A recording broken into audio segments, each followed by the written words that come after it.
Book 101 review. Book 101 is all about the book starter read for the last 40 years. And today I have my special guest. She's a spiritual alchemist, professional witch, hypnotherapist, and regressionist. No other than Miss Jeni Archer. Hi, thank you so much. Welcome to Book 101, Miss Jenny. And can you please introduce more about yourself? So I do kind of everything in the spiritual realm of things, as well as clinical hypnotherapy and past life regression. I do energy work, tarot reading. I teach classes and workshops, book clubs, um, a lot of different avenues into the self. Okay, Miss Jenny, let's talk about energy work and what it means. Can you tell us about this? Sure. So we all have our own personal resonance, our own personal energy, and then we react to and are affected by the energies around us. So, what energy work does is it allows me to hold space for my clients to heal what's happening in themselves spiritually. So, if you are holding on to grief, if you're holding on to trauma, then energy work is a way for us to work together and kind of clear the body of the imprint of that. Miss Jenny, I'm just curious. Can you tell us about being a professional witch? Sure. So, professional really only means I get paid for it, right? It means I'm not an Yes. amateur. But the reason I use that moniker is I'm trying to remove some of the fear around the word witch. I Yes.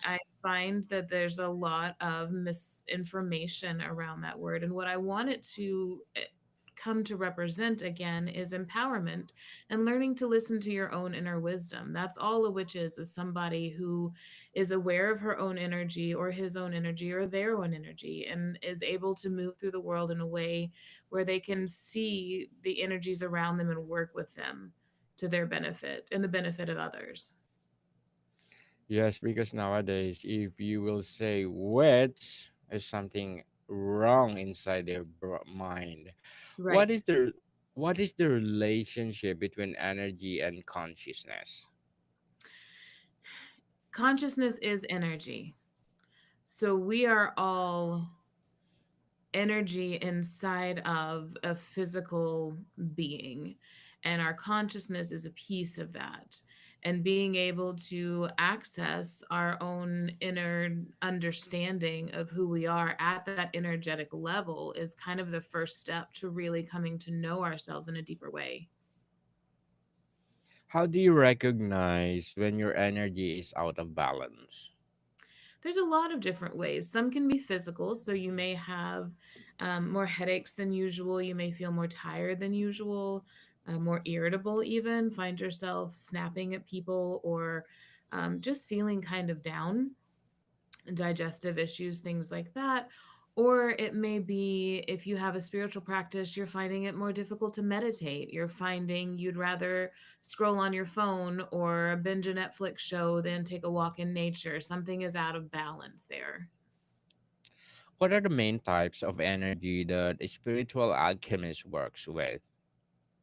So, in the realm of energy work, a lot of what I'm doing is working with the energy centers in the body and the chakras.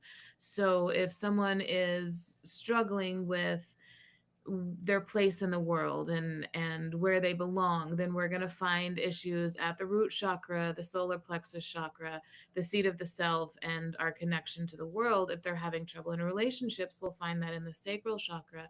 So what I do is kind of a body scan as I'm working and feel where there are disruptions or kind of a clogging of the system, and then we work together to kind of clear that and move through that, release it. Miss Jenny, how important is intention in energy work? Intention is everything. So I teach all of my clients and my students that there are two base energies, there is love and there is fear.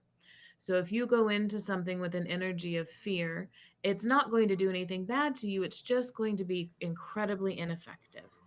But if you go into something with an energy of love and openness and compassion and empathy, that's going to allow the energy to flow freely and to start to clear out what you need to clear out of your own system. What tools or symbols do you use during energy work sessions? So I don't use symbols. What I do is not actually Reiki or classified under any of those things. It's a more specific, focused kind of dig into the different points in the body. I do use crystals or stones in my energy work, mostly as a reminder to myself what we're doing and what we're putting through, but also to borrow some of that vibration. So if I have a client that's really fearful or is working in through some trauma, then we'll use actinolite because that helps to release that energy. It's also just a reminder for me, this is the energy I need to be pushing forward. If we're working on pushing self love, we use rose quartz. Joy, we use yellow topaz. It just depends on what the client is needing at that time.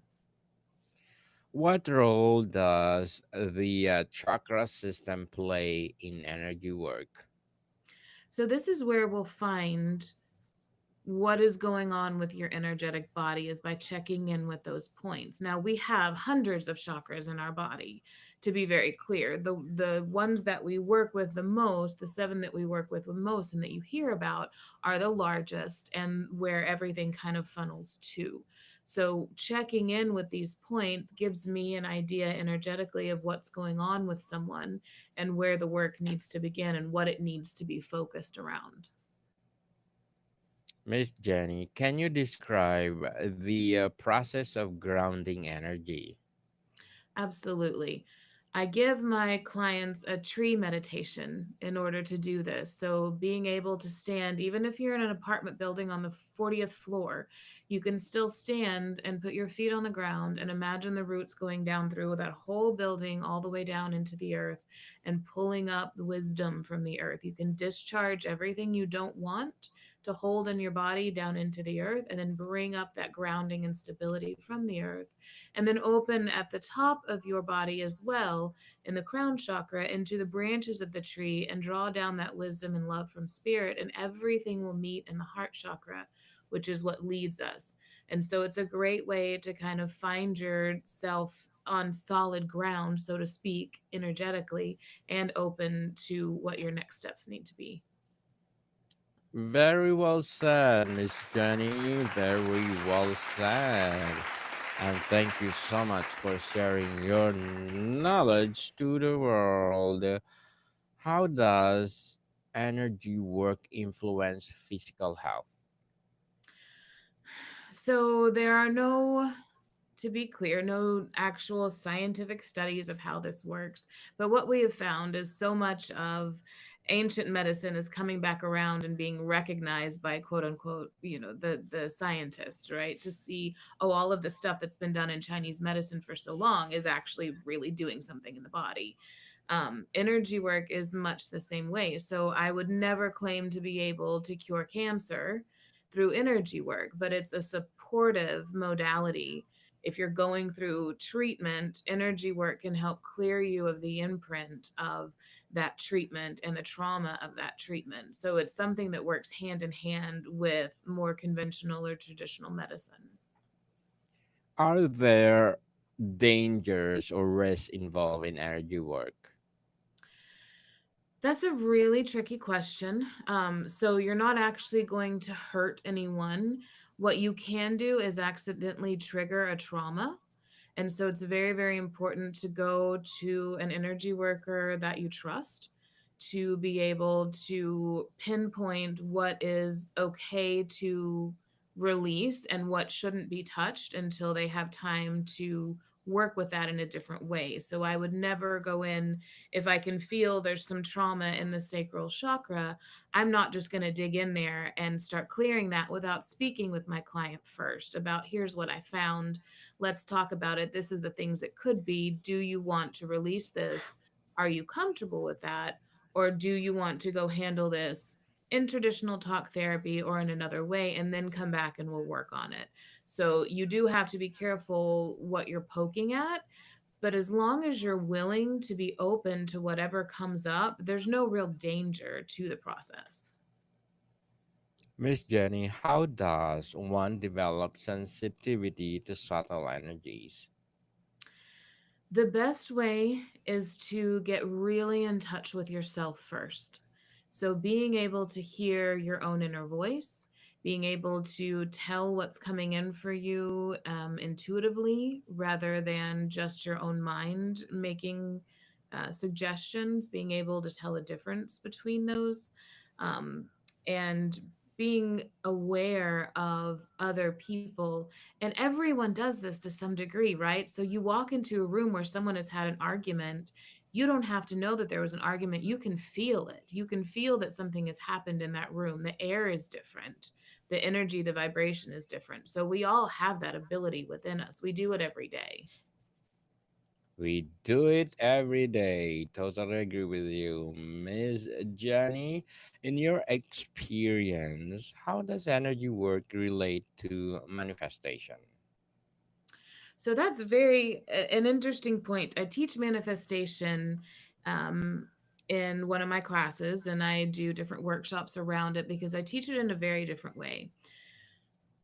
We have a very masculine forward way of tapping into manifestation in today's world where it's centered around hustle culture, centered around name it and claim it, say it's yours and it becomes yours. It's all about action.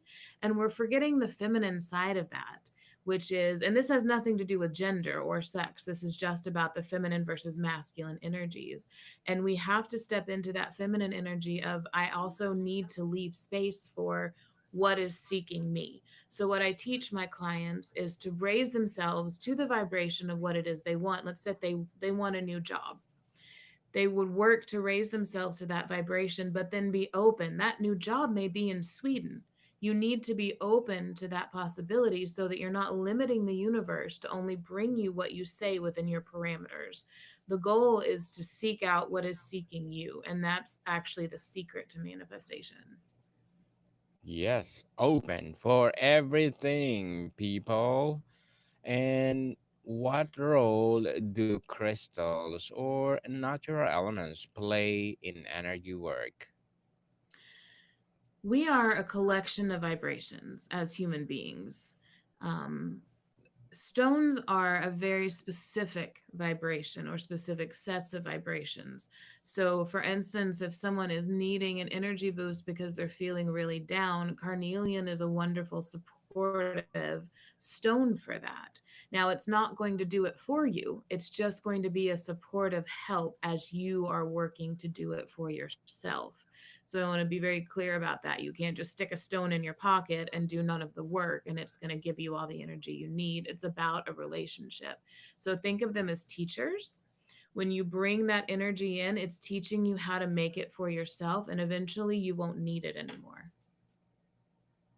Interesting, Miss Jenny. So kindly recommend a book that empowers you of what we're talking about. So, one of my favorite books on energy healing is called Hands of Light by Barbara Ann Brennan. And it's a wonderful kind of introduction and deep dive into how people can start to do this work for themselves and how we can all start to do this for each other in a very healing and open way. Yes, healing and something more. And Miss Jenny, what will be your short term and long term goals as a spiritual alchemist, professional witch, and hypnotherapist, as well as a regressionist? So, my short term goal right now is to get into a brick and mortar space where I can have a community space for people to come in and different things for them to experience so they can learn to hear their inner voice even better. And then my long-term goal would to be just to continue this work in my community and become a place of rest for people to come and heal and learn how to heal themselves. My whole goal is for people to not need me anymore.